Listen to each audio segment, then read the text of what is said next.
Assalamu alaikum. Hi guys, this is Sarah, and today I'm going to be bringing you 5 tips slash information on how to treat new converts to Islam. So in my last video, I gave you guys some tips about how new tips for new converts, and this one is kind of the opposite. Tips for Muslims on how to treat new converts. So some of this also, once again, can be useful even if you aren't a born Muslim. If you are a convert, some of these tips can kind of be useful because they're general as well. Most of them are directed towards treating new converts, but also, once again, kind of good general tips. So let's get started.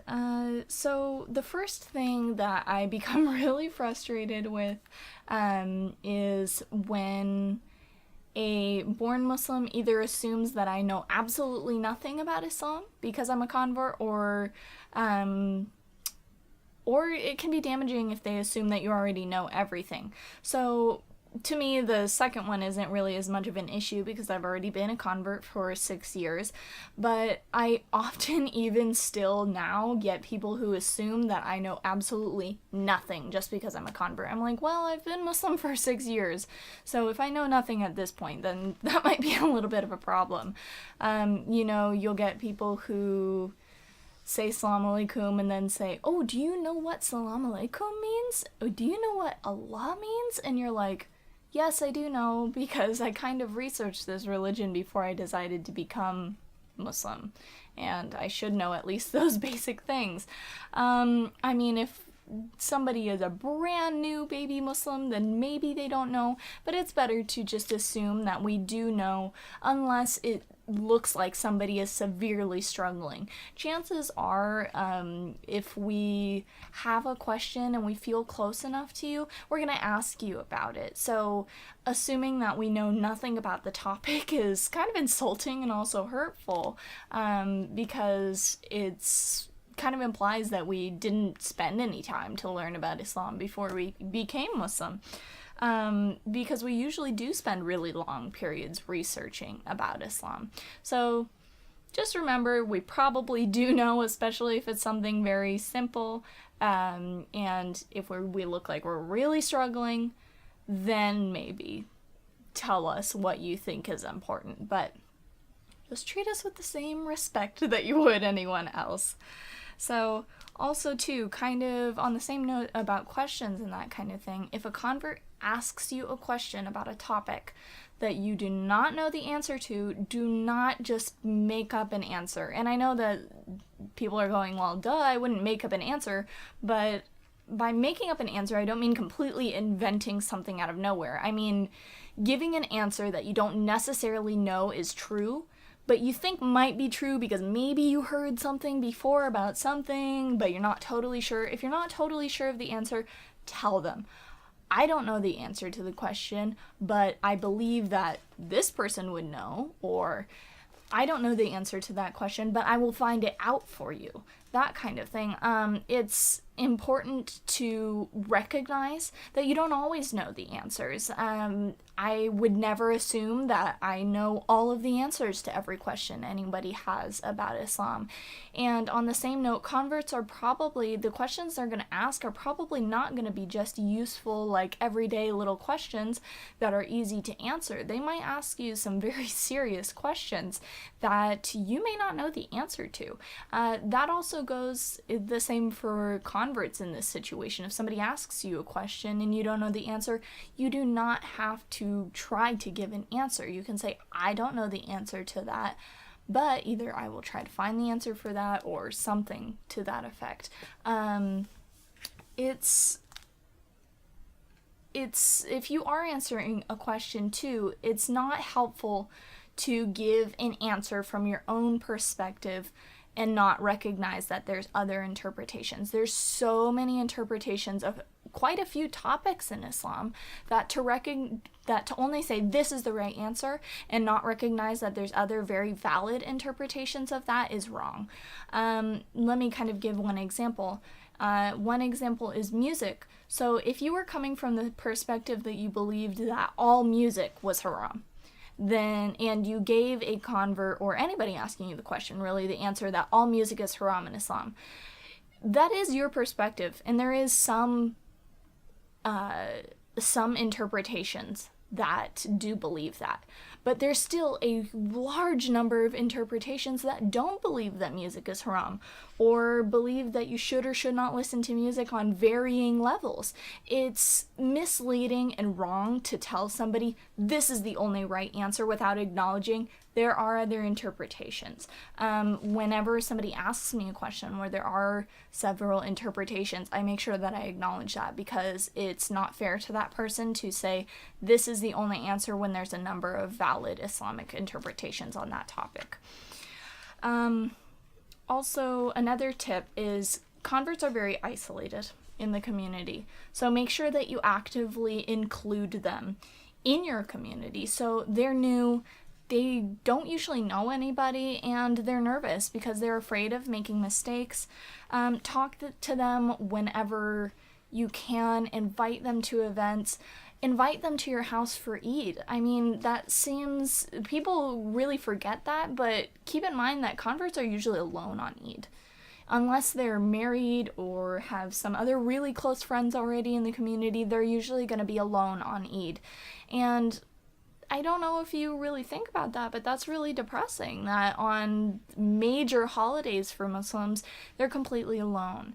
And they are probably going through a lot of struggles even for celebrating the holiday or being Muslim, and they really need that community and that attention. One of the biggest things that I hear from other converts is that their community snubs them. Sometimes with female converts, they're a little bit more attentive, I've learned, but which is kind of strange to me, but all across the board I've seen that in a lot of communities converts are snubbed, and they're kind of seen as like, it's weird because they're held up like, oh, this is so great, you converted to Islam, and then nobody ever talks to them again after they've converted. And that's really difficult, to go from having a support system and a community and everything like that, and then changing your religion, and then nobody's there for you, not even other Muslims. So make sure that you're actively including converts. Invite them to your events, invite them to your halakas, invite them to whatever, and make sure that you're talking to them and seeing where they're at and that kind of thing. So again, also on that note, again, my next tip is that a convert may be experiencing many struggles that you've never had to deal with. So try your best to treat them with kindness and not add to those struggles. Treating them with kindness and understanding is really important. If they make a public mistake, don't call them out on it in front of other people. They probably either realize they made the mistake, or if they don't realize they made the mistake, you have an obligation to tell them privately about that mistake, not to tell them in front of everybody about how, oh, what you did was so haram, or oh, you're not supposed to be doing this. And maybe even what you're thinking about is their mistake could even be something that's cultural, not necessarily Islamically a mistake. So make sure that before you tell somebody any of those kind of things, you're really thinking about how you're doing it, whether you're treating them with respect.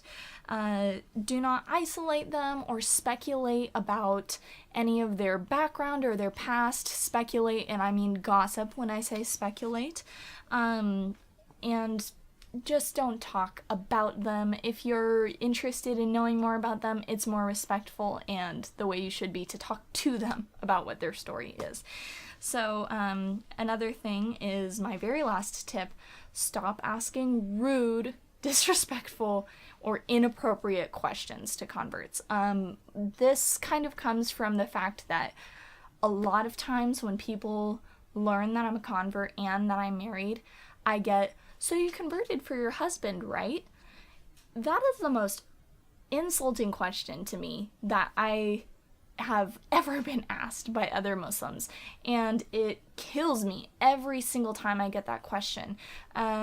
It's basically a form of delegitimizing converts. And imagine if when you're walking around in your daily life and you meet another Muslim and you're kind of talking about being Muslims and stuff like that, and they go, so you're only Muslim because of your parents, right?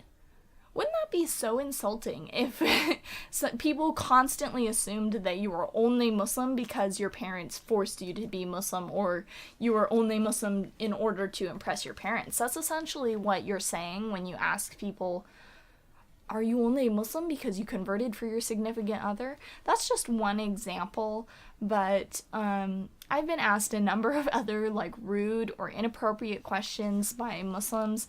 Once again, converts are going through a lot of struggles, and asking questions that are maybe too in-depth or personal about their struggles can be very uncomfortable for them, and they may not feel like telling you, you know what, I really don't want to answer that, because they're afraid of isolating themselves more from the Muslim community. So just think before you ask questions that may be too probing. It's not wrong to ask, so how did you convert? If you're kind of going back to what I was saying before, if you're interested in how I converted, if you want to learn whether I converted for my husband or not, which, hint, hint, I did not, then ask them a more general question.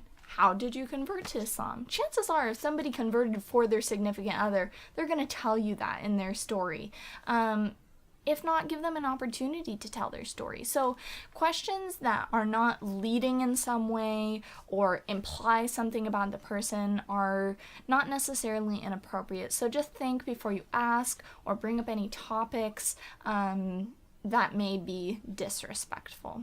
So thank you guys, and that has been my 5 tips for you on how to treat new converts to Islam. Of course, some of these can apply in other situations or be tweaked a little bit depending on what your situation is and who you are, but those are kind of some tips that I've gotten from my experience as being a convert and my interactions with other born Muslims. So thank you guys for watching today, and tell me what you think in the comments below. If you're a convert, have you ever experienced any of these kind of things interacting with born Muslims, or can you relate to these kind of things, or maybe you disagree with me? Let me know what you feel about this. So comment in the comments below and let me know. And if you have any other future video ideas, also shoot me a message about that, and subscribe if you're interested in seeing more from me in the future. So thank you guys, and Assalamu alaikum.